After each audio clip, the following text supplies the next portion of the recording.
Hello and welcome to episode 1 of the Weekly Burn, the weekly podcast for the Orleans Firebirds. I'm Dylan Pescatore, joined by Ian Nicholas. We are your broadcasters for the 2023 Orleans Firebirds. What up?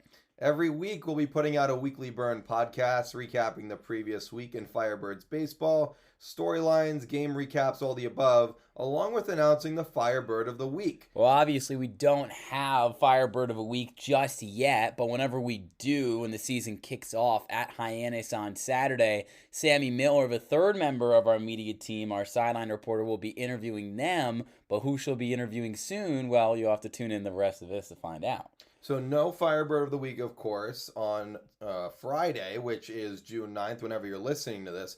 Fenway Day, all teams go to Fenway. They play in front of scouts. The Firebirds are the only team in the Cape to play a scout game that night before the official Cape League season starts Saturday. Yeah, obviously that's going to be tonight when we're releasing this at 6 o'clock at Fenway Park. First time both you and I will be inside one of the greatest sporting venues really in the country, which is awesome. First time we get to see Kelly Nicholson's team do battle in 2023. It'll be fun. You could go to our YouTube right at 6 o'clock to get the radio stream. It's going to be great. Head over to the YouTube. So, Ian, let's get into it. Let's get to the meat and potatoes. We're going to start with the offense before we get to the interview. But we got a lot of big swingers on this Firebird team, and you can just start with the catcher, the man behind the dish, and Owen Carpellotti. Well, he was the first guy that you and I got the chance to interview in the preseason, and the guy they call Big O. I think it's summed up in one of the quotes he gave us. Singles are nice, but I like to hit dingers. And the guy has double-digit home runs throughout his first 2 years of collegiate baseball. He has led an unbelievable charge of this Georgetown baseball program, which really does not have a lot of success long-term. I'm excited to see what he does behind the dish, but also excited to see what a guy like Austin Over brings to the table as well. Out from USC in LA, put out some gaudy offensive numbers this year, upwards of double-digit doubles, and also led the nation in triples. When I saw 14 triples on the stat sheet, I thought it was a typo, but this guy was a wide receiver on the USC football team. He runs 100 meters in under 10 and a half seconds. He's got legit speed, and so does Cam Jones from Georgia State, a returning Firebird, a two-way player who had 37 stolen bases this year with the Tigers. That was tied with Enrique Bradfield Jr., the former Katuitt and Vandy star. This guy's legit, and he's coming back to the team this year. So if you're an opponent of the Firebirds, maybe get your catchers a little red light notice. These Firebirds might be running a little bit more than usual. And they're running, but they're also hitting. And one guy who hits with a lot of power, the son of a major leaguer and Sean Casey, Jake Casey from Kent State. Multiple games this season with 2 home runs and 7 RBIs for the Golden Flashes. This guy mashes. Lefty swing, can really just stroke it out to right field, and couldn't be a nicer guy as well. Comes from a great family, as you said, and maybe we'll see Sean Casey around Eldridge this season. Maybe we will. Former Brewster Whitecap back in the day, an East Division rival, is son playing for the opposition. By the way, we also interviewed Jake in the preseason. Check our socials on Instagram to get that interview. A couple of the guys I know we're really interested in seeing. Drew Farrow, a shortstop from UCF who's transferred to FSU. And also Fenwick Trimble, a guy who has well over a 300 batting average at JMU. 2 more guys that should be really important on offense. But it's more than just offense. We'll talk about pitching in just a little bit. But to get just a bigger picture of the entirety of this season, let's send it to Sammy Miller, who chatted with Kelly Nicholson. Thanks, Ian and Dylan. I'm with Firebirds manager Kelly Nicholson. Kelly, how are you feeling with the season right around the corner? I feel good. I'm looking forward to watching everybody play. Tomorrow night at Fenway is going to be fun. It's going to be fun for you, fun for me, and really exciting, I think, for the players, Sammy. It's an honor and a privilege for us to get to go to Fenway and scrimmage a Yankee scout team. So it's going to be cool. It's going to be fun. And I can imagine every single time, it's hard assembling this roster. There's a lot of moving parts, but how did this offseason go for you? It's tricky. It was tricky. I call it a baseball Sudoku puzzle. It's become more difficult because we start the season earlier. The regionals are later. Mm-hmm. We've lost already 2 guys to the USA team. The draft is in the middle of July, so it's tricky. But it's come together nicely. I think we have some, I told Max Fesky today, I said, Max, I'd be totally fine if this was our group that we had until August. But unfortunately, it's not going to be because we have contract guys coming in, and some of these guys are temps. But everybody in my mind, Sammy's a contract player, and I really don't like the contract temp. Mike Roberts from Katuitt has a great idea. He says we should just have an active roster, and everybody that's on of it is active. But anyhow, that's kind of neither here nor there. But it's tricky, but it's come together all right. Now, of course, any manager, they want talented baseball players. That's obvious. But what about the people? What type of human beings are you looking for every year to fill this roster? So the question that I ask coaches, or I'll ask a scout or whomever, I know if they're calling me about a player, I know he's talented because they're going to recommend him for the Cape League. My question to them is, would you let him date your daughter? Would you let him live in your home? Is he a good young man? Is he going to fit into our culture? Because I think we're a little bit different than some of the Cape teams. We do things with a little more, probably a little more structure. Totally.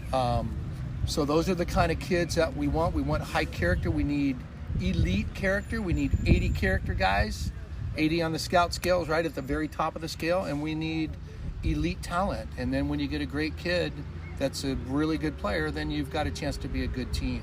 And you only have a few days before opening day every single year. So what are those things that you're trying to hammer home to your team? Culture. Tomorrow we're going to meet on culture for 10 minutes. But what we've emphasized so far, Sammy, is I didn't have a golf ball. I forgot to bring my golf ball out today, but I said, imagine my fist is a golf ball. And in golf, this kind of golf is all about shooting par. We're 2 under par, we're 3 over par, but we want to live par every day. And the P in par stands for be about the people, because they're probably not going to remember their record, but they're going to remember you're going to remember the relationships that you formed this summer. I'm going to remember the relationships I formed this summer and have formed for the past 2 decades here. It's the best part of the Cape. It's the friendships, it's relationships, it's the people you meet. It has not changed my life. It has transformed my life. So the P stands for people, and then the A stands for we want our guys to be accountable. And underneath that accountability, we want them to be punctual. That's super important, like be on time. And then the R stands for be respectful. Be respectful of everybody. We tell them, hey, we're everybody, you and me and Miss Sue and our bat boys and the opponents and the umpires, we're all same status. We just have different roles. Nobody's more important than anybody else. And I'm sincere when I say this. I'm at the bottom of the rung because I get hit by a bus going home tonight. We're fine. Everybody's going to Fenway. Our players get hit. Something happens to them. That's no bueno.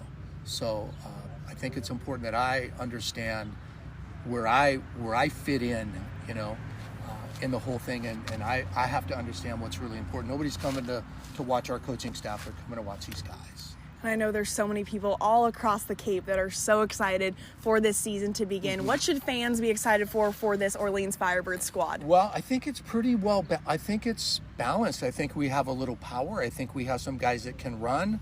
I think we have some crafty lefties. I think we have some big arms. We're pretty balanced on the left side and the right side. I think should be good defensively. We're going to be solid behind the plate. And I think every manager right now, if you ask that question, would have exactly the same answer I had, because that's what the Cape League is.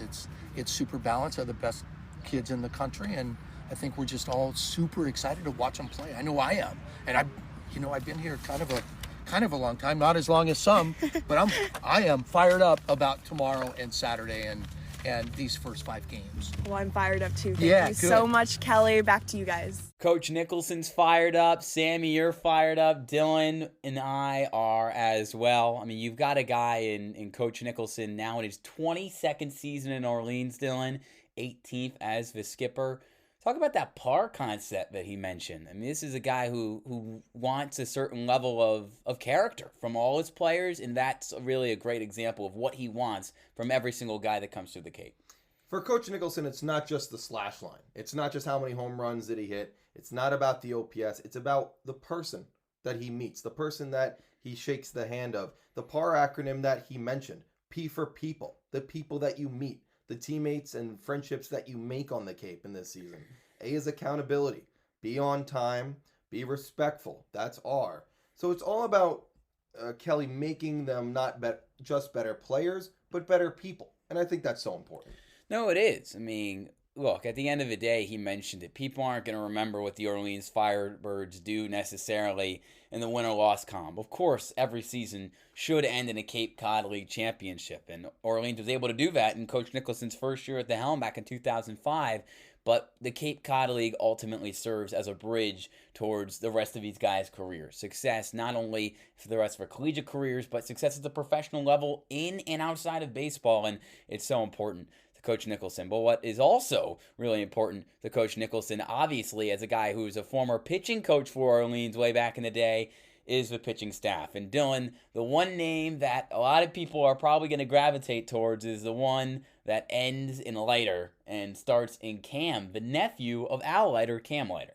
Cam Leiter, and we saw him today, comes from UCF and has just announced that he's transferring to Florida State. He doesn't come off, and you see him first, he doesn't come off as a big guy. We talked to him today. He's at times hit upwards of 97 miles per hour. We know the family pedigree, too. I couldn't get more excited to see this guy work. He's been everywhere from Florida to Jersey. He even lived in Vancouver for a little bit as well, all over the country, and he is a real competitor.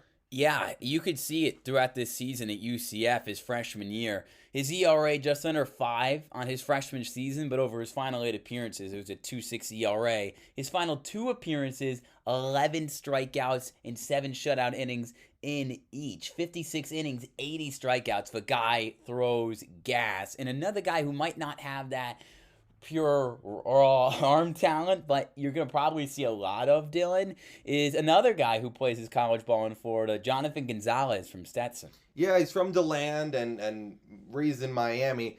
Gonzalez is, as Coach Nicholson said it in the interview, a crafty lefty. Yeah. Comes from the left side, has an interesting delivery as well. I almost compared him, if I had to make one, to an MLB player as Nestor Cortez. Kind of a crafty, as you said, a little bit unconventional, but he finds ways to get outs, and his junior season this spring was his best yet.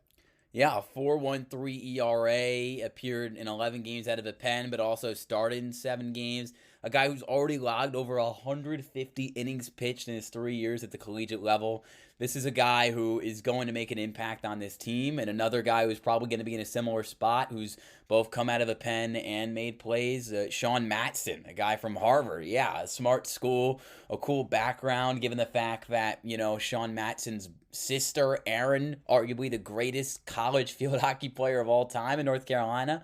But Sean, not too bad an athlete himself. Absolutely, and Sean's coming off 2 great seasons over at Harvard. What I think is so important, and I look at the numbers, and of course we're looking at the numbers of these guys. Yeah. Kelly Nicholson was really, kind of picking his brain, big on the high strikeout, low walks. He doesn't want guys to give free passes on and have other teams not earn runs the right way. You look at Sean Matson in his freshman year, 49 strikeouts, 17 walks in 42 innings.